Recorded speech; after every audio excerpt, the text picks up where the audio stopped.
Welcome to The Explainer. Today, we're heading to Ghana to uncover a festival where courage is put to the ultimate test. I mean, in a way you can hardly imagine. And it's all to honor an absolutely incredible act of sacrifice. So let me ask you, how far would you go to prove your bravery? For most of us, right, that's just something to think about. But for the people of Kumawu in Ghana, well, it's a question they answer with actual whips, incredible courage, and just a massive amount of community spirit.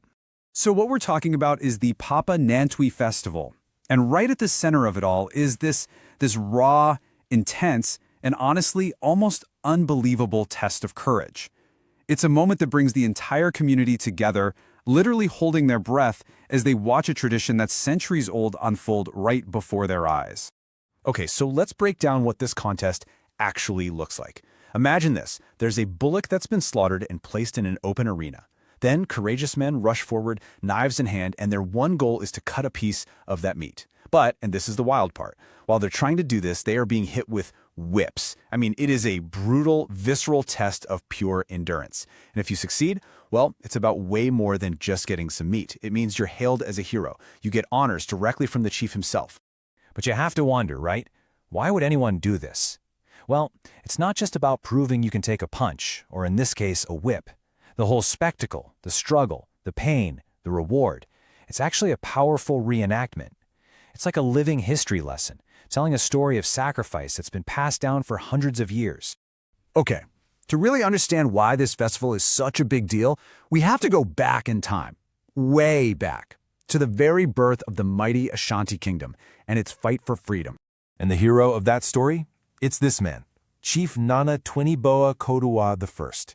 His story, his sacrifice, that's the entire reason this festival even exists. So here's the backstory, and it is dramatic. You go back to the 17th century, and the Ashanti people are being oppressed by the Denkyiras. So, the great king, Otumfuo Osei Tutu I, he unites all these different clans to fight for their freedom. But then, a prophecy reveals a terrible price for victory. A human sacrifice is needed. And guess who stepped forward? Who volunteered his own life for his people? You got it. It was Nana Tweneboa Kodua I. And this is so important. His sacrifice wasn't just some tragic moment in history. It was the spiritual cornerstone, the one act that lit a fire under the Ashanti people and led them to victory. It literally forged their kingdom. So that intense bravery contest we were just talking about, it's a direct physical echo of his incredible selfless act. So that's the powerful history. Now, how does all that translate into the festival today? Because believe me, it's way more than just that one intense bravery contest. You see, the festival really has these two amazing sides to it. On the one hand, you have these deeply spiritual, very solemn rituals that honor the ancestors and the past.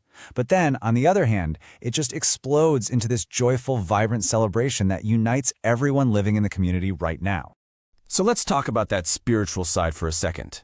There are these sacred objects called black stools, and they're believed to house the actual souls of past kings. I mean, think about that.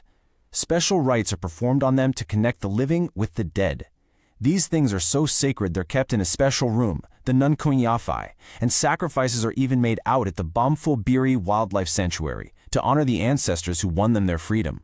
And then there's the party. The whole community just comes alive. You've got traditional dancing and singing competitions, food contests showing off all the amazing local dishes, and even beauty pageants that are actually about celebrating cultural knowledge. And it's not all about the past either. They do things like environmental cleanups and tree planting, looking toward the future. 7, you see that number pop up, and it's a really powerful symbol here. It represents the 7 Akan clans that the first Ashanti king, Otumfuo Osei Tutu I, managed to bring together to fight for their freedom. So the festival is, in a way, a living, breathing celebration of that original unity. Okay, so after all these centuries, why does this festival still matter so much? What's the real, lasting impact on the people of Kumawu and really the entire Ashanti nation? Well, it's because it's so much more than just a history lesson you read in a book. This is a living, breathing part of their culture. It actively teaches the next generation about those core values: bravery, unity, selflessness. It makes sure the spirit of their ancestors isn't just remembered, but that it lives on. And the benefits are tangible, they're real. Culturally, it's a powerful way to keep their heritage alive and teach the youth. Socially, it builds this incredible sense of community pride and just brings everyone closer. And you know what? It's even good for business. Economically, it pulls in tourism and gives a real boost to the local area. So, if there's one thing to take away, it's this. The Papa Nantwi Festival isn't just about looking backwards. Not at all. It's this dynamic, energetic force that's happening right now, weaving the past, the present, and the future all together into one single, powerful story of who these people are. And that really leaves us with a pretty powerful thought, doesn't it? How can a single story from so long ago hold the key to a community's entire future? The story of Nana Tweneboa Kodua I is a reminder that the histories we choose to tell, the traditions we fight to keep alive, they aren't just about where we've been. They're about who we are right now, and more importantly, who